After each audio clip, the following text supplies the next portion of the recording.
Okay, in today's episode, we are talking to the oldest gold newsletter in one of the most respected gold and commodities conferences out there. And we're speaking with Brien today from Gold Newsletter. He was just talking off air about the upcoming event, the biggest commodities and gold events out there and around. And so we're going to have a great conversation about the future of gold here in 2021 and beyond. So make sure you hit the like button on this side right over there and this side right over there to send this video out to more people. Give us your gold price prediction in the comments right there down below. Shout out to our channel sponsor, which is Vizsla Silver. So thank you, Vizsla Silver. And if you're looking for a mining stock, be sure to check out Vizsla Silver. And all right, it's good to see you. Great to be with you, Jake. Vizsla Silver is actually a recommendation in Gold Newsletter, so you have a great sponsor there. Love the company. Oh, okay. Yeah, I love Mike too. Mike's become a good friend too. He's a great guy. So that's great to hear. I always like that when I say that, and someone like you that's been in the industry forever, has something great to say. So let's start with, we've had a big correction phase in gold for a long period of time, and it's interesting to watch the way the market moves because there's a certain segment of the investors that are there, and then as the price moves, you get the people that momentum move into what's going great, and now pretty much all those people have been totally shaken out. And we're kind of in this phase where nobody knows, is the dollar going to go up, is the dollar going to go down, are they going to put yield control in, what's going to happen here? And so I was just curious to get your, starting in macro, your views on gold and the economy and how they relate together moving forward. Yeah, for gold, I think what we have to realize is there's never been this fundamentally as bullish of a case for the metal, like ever. I mean, even going back to the early 70s and the late 70s, that was a pretty good fundamental case for gold, of course. But we've had, in this situation, unprecedented money printing. I mean, we can talk about how it's not really money printing, quantitative easing, sterile. No, it's money printing. It's debt creation. Debt is money. This is money that's been spent by the government and others, put out in the economy. And we've never had in U.S. history this kind of stimulus outside of wartime, and even comparisons to World War II. It blows everything out of the water. So the fundamental case is so strong. And we had such a powerful run up until August of 2020. And the depth of that correction has shocked me. Nothing that I, predicted. I came out and said, okay, we've got support at this level. Bam, gold fell right through it. Well, there's really strong support at this lower level. Bam, gold went through it. Went through the 50, 200, 300, 400-day moving averages, everything. It kept dropping. And it was really quite amazing to see that with that backdrop of this remarkably bullish fundamental case. And I think that was the reason. If you look at it from a bit long-term perspective, take a step back, it's the job of a bull market in any commodity or asset, and historically, especially in gold, to shake out the weak hands, to get you to have to check your premises, to shake your convictions. And the convictions were so strong in this environment that gold really had its job cut out for it to really get people depressed, to really wipe out that enthusiasm and try to get into an exhaustion of the sellers. So it needed a much deeper, longer lasting, harsher correction to try and wipe out that enthusiasm. And it didn't quite get to the point where you and I and our fellow gold and silver bugs gave up the ghost and sold our metal and sold our junior mining stocks, et cetera. But it did wipe out the generalist and did get this hardcore community at least pretty depressed and despondent. I think, knock on wood, that we've had a bottom, we've had a double bottom, and it looks better going forward. But we also have to remember that gold is not looking at what's happening right now. It's not looking at what's happening next week or even next month. Gold's looking way down the line at what the next steps are going to be. And when you look at the size of the debt that's been accumulated in the US economy, particularly, but really around the world, what's coming up is going to be pretty dramatic. Uh, and may even involve at some point a very significant monetary reset. So gold is going to be looking at that, and we will see the metal respond to those potential developments much more so than what we're seeing over the next week or two. You said a moment ago that what is to come, what's coming, is essentially going to be unprecedented. Give us an idea of what you mean by that, and how it relates to what's going on right now.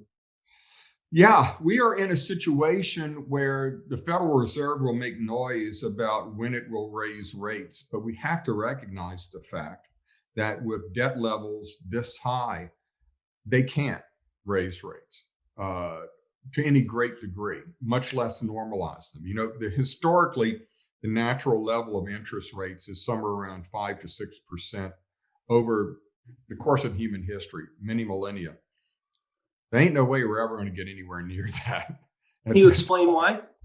Yeah, if the cost of servicing the debt is going to prevent that. You know, what is the interest rate on the federal debt? Nobody will ever tell you that, and they'll try to explain it away by saying, well, it depends. There's so many treasuries out there, different maturities, different rates, et cetera. It's always a blend. Well, I kind of got sick and tired of that a few years ago and decided to just find out, what is the effective interest rate on the debt? And it's really simple to do. You just take the Fed's reporting of annual interest expense on a quarterly basis, and then you take the federal debt on a quarterly basis, divide one by the other, and you have an effective interest rate. And I did that over 30 years or so. And it turns out that the real bottom line interest rate in so-called normal times is generally 2 to 4% above the Fed funds rate, which is interesting. You would expect that it would be around the Fed funds rate or even lower, but it's a few points above that typically.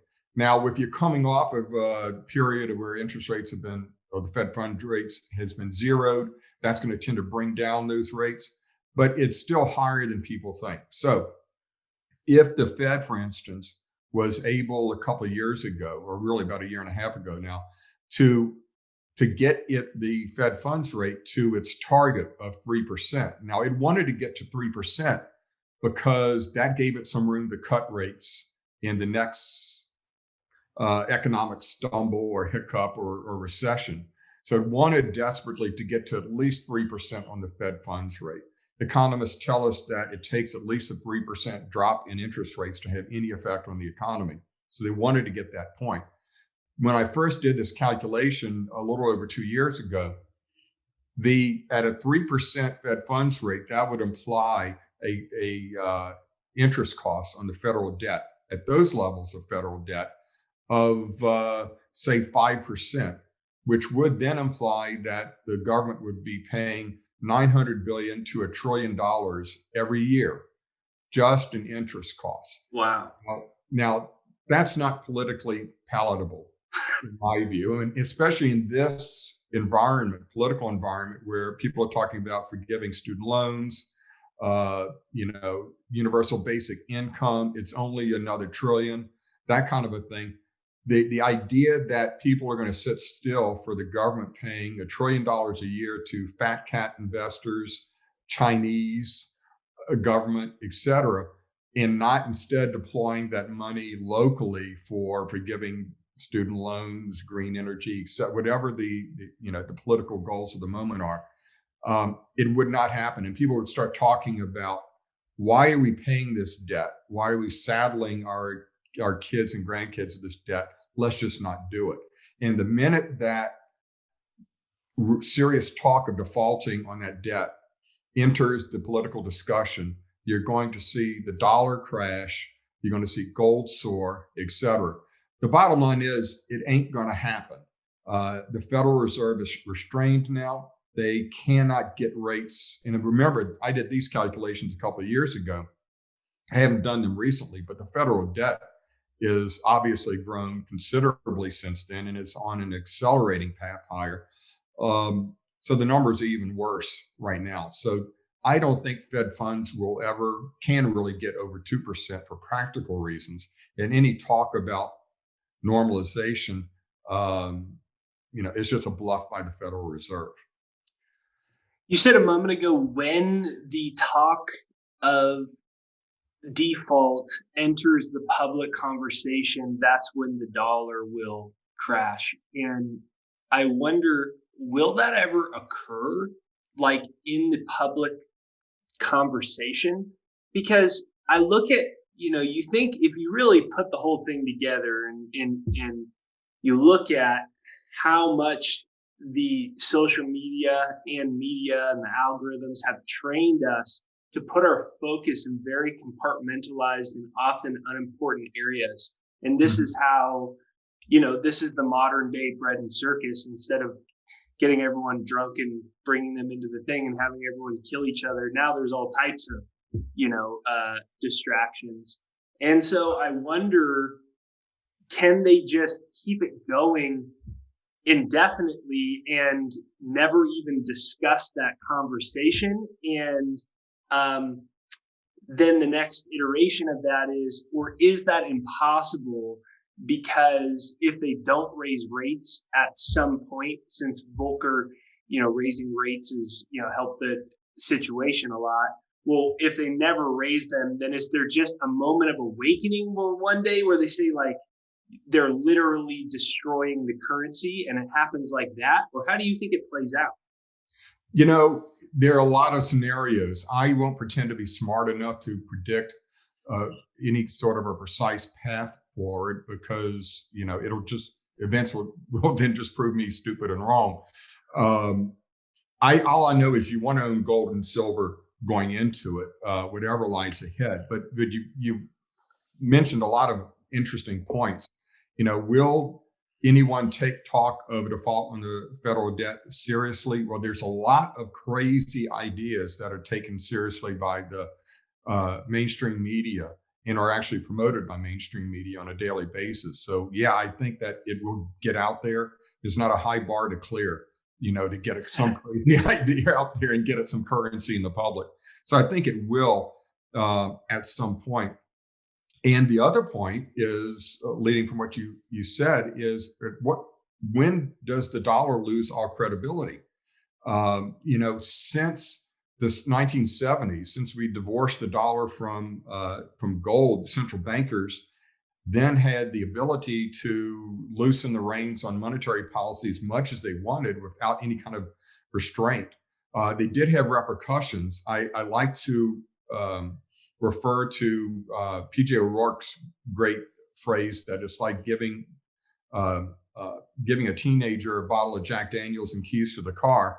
That's what happened when we cut the dollars linked to gold. Central bankers all of a sudden hopped in the car with the keys and a bottle of whiskey and ran it right off the road into the ditch. And that was the 1970s. So then they got a little more careful about it, and they just lowered interest rates whenever there was any kind of an economic slowdown. And if you look at the Fed funds rate since the 1980s, it's a stair step ever lower.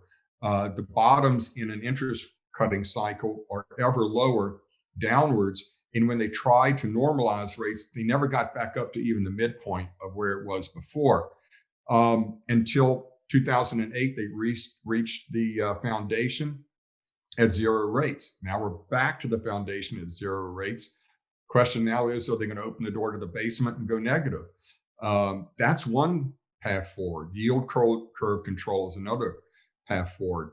So I think eventually the dollar loses credibility. The only thing that's really helping it right now is the fact that it is the best looking leper in the colony. All the other currencies are in just as bad of a shape. So it has some comfort in that company. The bottom line is, this is the first time in world history where every currency has to be depreciated.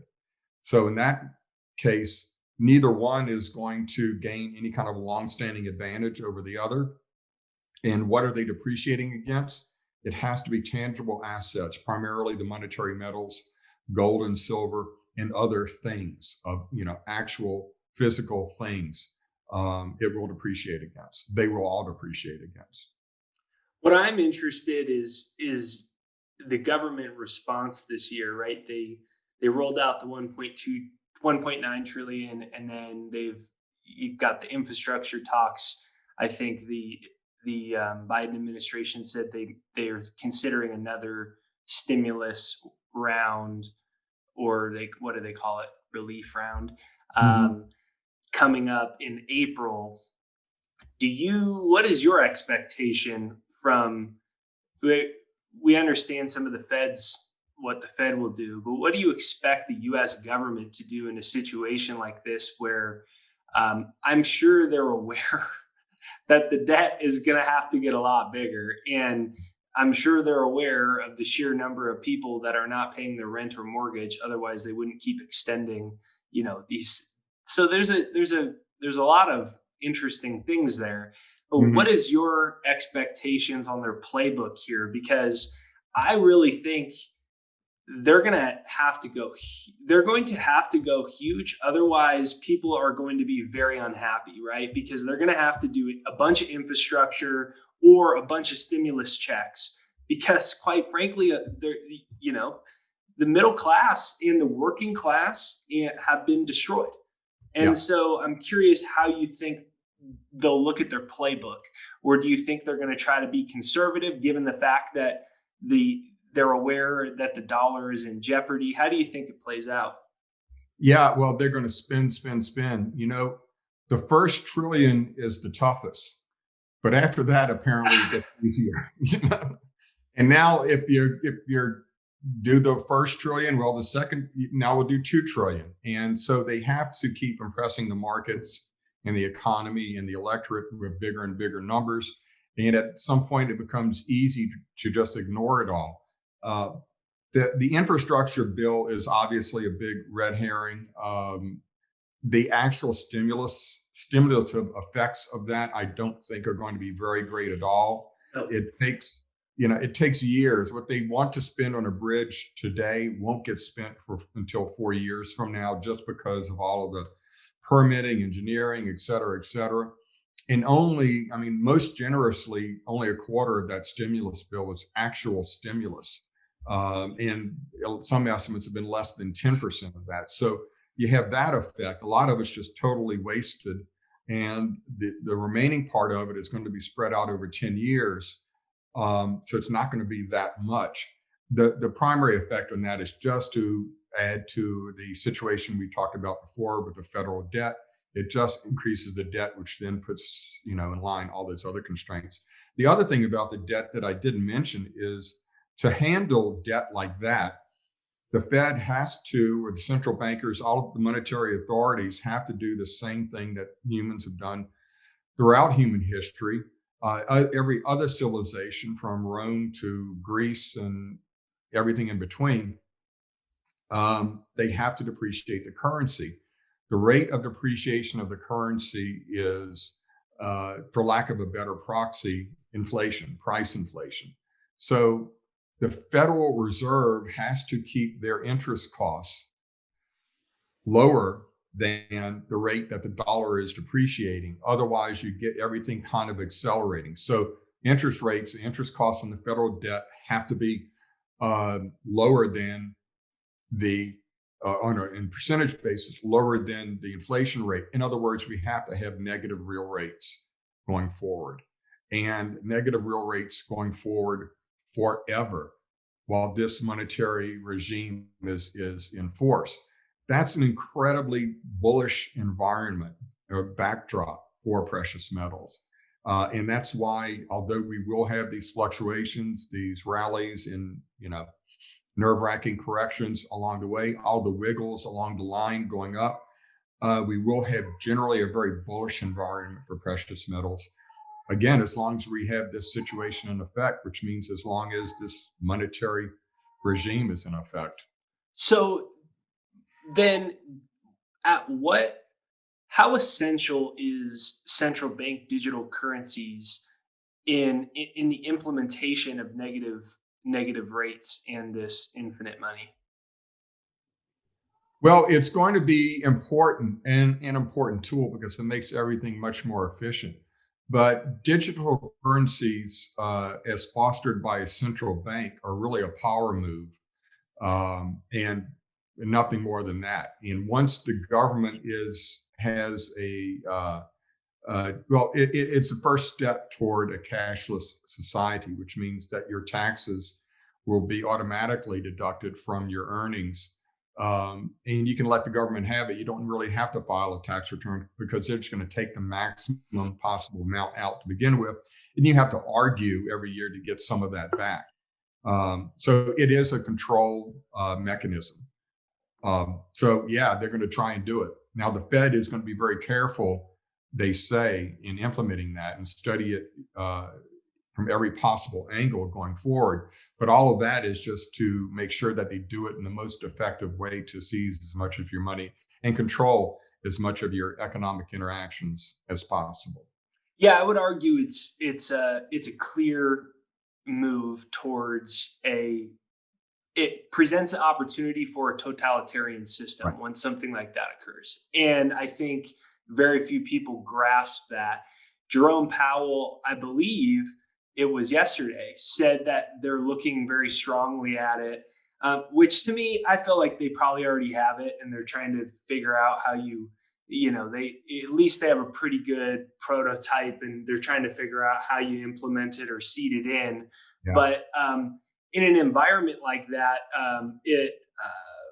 it's pure purely when you get away from the investment side of gold, it just this is what this is. It's not good at all because everything's tracked.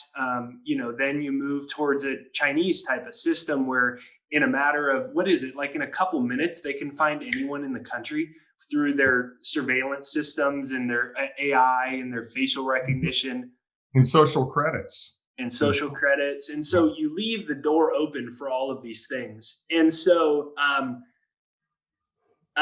in a very real way.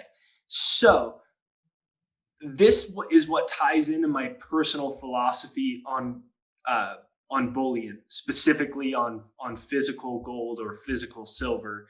Um, I'm curious what your philosophy is on bullion, right? Because there are some people, you've been in this industry for so long, right? And there's some people I'm sure that you know that are very successful and they don't own any, they just do mining stocks.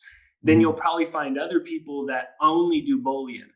And I'm curious your personal philosophy on bullion and how it pertains to, this kind of macro environment that we've discussed.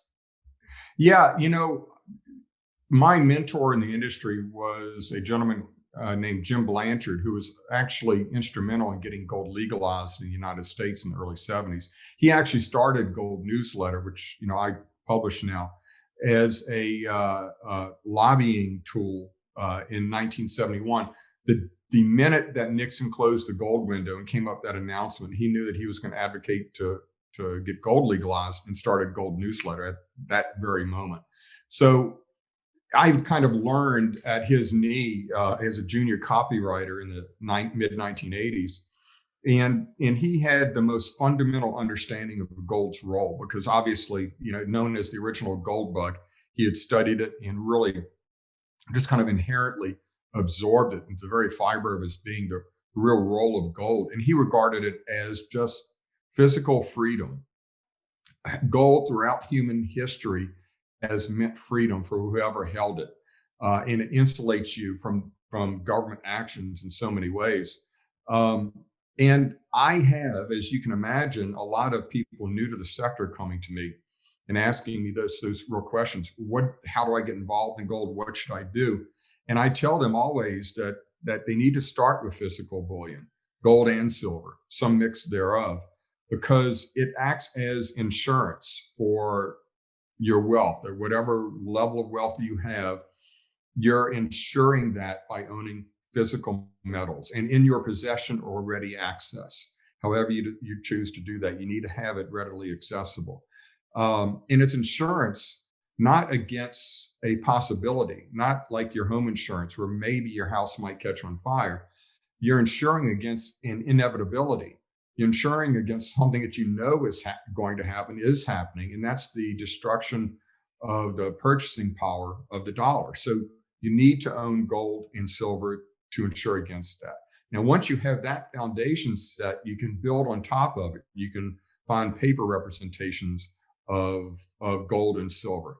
The right ETFs like PSLV and PHYS, the Sprott Physical Trust that actually allocate metal to you.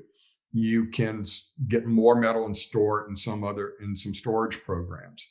You can, if you want, play the futures and options game if you're sophisticated enough to do that. If you believe in the economic investment argument for higher metals prices going forward. And you can play around in the mining stocks, which itself is an entire spectrum of majors, mid-tiers, junior producers, exploration stocks, et cetera, et cetera. And it's the junior mining stocks that we focus on in Gold Newsletter a lot. So yeah, it's a big spectrum, a wide spectrum, but physical bullion is the first step and the one that I encourage everyone to take initially. Do you think that anyone will step in or step up, or do you think that this is just a collision course until there's whatever occurs, whether it's a huge jump in inflation or a huge devaluation of currency, and then from that position, then there's a reaction and we set ourselves more on the right track? Yeah, that's commonly referred to as the Great Reset. And how does that get accomplished? It doesn't get accomplished in concert with all the other major world currencies. Janet Yellen is talking now about having coordinated tax policies across the major developed economies so that you can't flee to relative tax havens. The assumption there being that there's honor among thieves. So I don't think there's much going to happen in that regard, but maybe it happens in concert with all the other currencies so that one country doesn't suffer the embarrassment of devaluing their currency, and they all do it together. The easiest way, I think, to resolve all this, to get instant credibility to any currency, is to attach it to gold and or silver somehow, or some basket of commodities. So that may happen to some degree. Now, contrary to popular belief, that doesn't necessarily mean a gold standard. You can still have you don't have to have a set relation to the gold price, but you could establish a gold-based currency that can function alongside the fiat currency as well. But it's not something that's really a popular idea that's gained much currency, pardon the pun, in economic talk. But yeah, I think in some way, shape or fashion, that attaching the dollar to gold could happen, and is probably the best way to do it ultimately once you get out of this big debt conundrum, and would be a logical outcome of a currency reset. And of course, that would project to really astronomical prices for gold, for example, if you were to do that. So for everyone listening, if you enjoyed this conversation, make sure you give us a like on either side right over there to send this out to more people. Give us your gold price prediction in the comments right there down below. And I got a fun last question for you. Yeah. Okay, so you've been running the New Orleans conference for a really long time, and would you say, I forget exactly how long you said you've been doing it, but it's biggest law in standing. You've got a lot of the the big players you've known for a long time. So my question is, what I've been really enjoying in my spare time reading old Doug Casey stories, like reading his old Totally Incorrect book. I was reading transcripts of old interviews with Porter Stansberry and Doug together, where they were just kind of more telling stories instead of talking about commodities. What is your best Doug Casey story? And I love Doug. He's one of my favorite people to talk to, and he's so funny. That's why I like Doug a lot. And so I'm wondering, what is your funniest or best Doug Casey story out of the how you've known him for so long? I'm sure. What's one of your funniest Doug Casey stories? Yeah, Doug's a good friend of mine, and just in fact, as you can imagine, a fascinating character. Best Doug Casey story that I can repeat. I don't know. I can tell you that one time at one conference years ago, and this was probably late 90s, after Jim Blanchard had passed, and we were having a speaker and staff party one night at the conference in one of the hotel suites. And, it was a conference, always a big stressful situation and everything. And I had a couple of cocktails, and I found myself sitting next to Doug, who at that point I knew, but I just really didn't know that well. And the alcohol loosened my lips a bit, and I turned to Doug and I said, Doug, I've always thought you were quite an asshole. And he looked at me and said, Brien, I can see how you would think that. And I kind of agree. And it was just amazing because from that point forward, Doug and I have been just great friends and I've really admired him because he has no ego whatsoever. He will, if you tell him that, Doug, I saw your interview with Phil Donahue from the late 1970s. Do you realize you're saying the same stuff today? And he'd say, I pondered that too myself. I really have. But he's completely sincere. There's no BS involved. He is absolutely believes what he says, and it makes perfect sense. And of course, nobody can explain it in as powerful a fashion as Doug. I mean, his analogies and turn of phrase are just amazing. And Doug is Doug, and he's just a wonderful guy. He's just a regular. We get him on our podcast. We get him, of course, every year at the conference. He asked me every year at the New Orleans conference about what he should talk about and this, and he really works on his speech every year. And he'll ask me after the conference what was the audience reaction? I said, well, Doug, about half the audience really loved it and loved you, and about half of them are really pissed off and have threatened to never come again. And he said, oh, perfect. Perfect. Absolutely at the mark. And that's just Doug. He's a great guy, great friend, and he is what he is. Check out the Totally Incorrect book by Doug. It's a really fun read for anyone listening that hasn't checked it out. It's a very entertaining, and it will certainly make you laugh. So I'll link that in the comments right there down below. So thanks for coming on, Brien. Great to be here with you, Jake. Look, very glad to do this. I was looking forward to it. I should mention that on our website, goldnewsletter.com, we do have a free investor's guide to gold and silver that answers a lot of those questions in more detail that I had mentioned about what to do and how to do it. So for everyone listening, we'll link the gold newsletter right there down below in the description so you can easily go over and check that out. And we'll see you next time.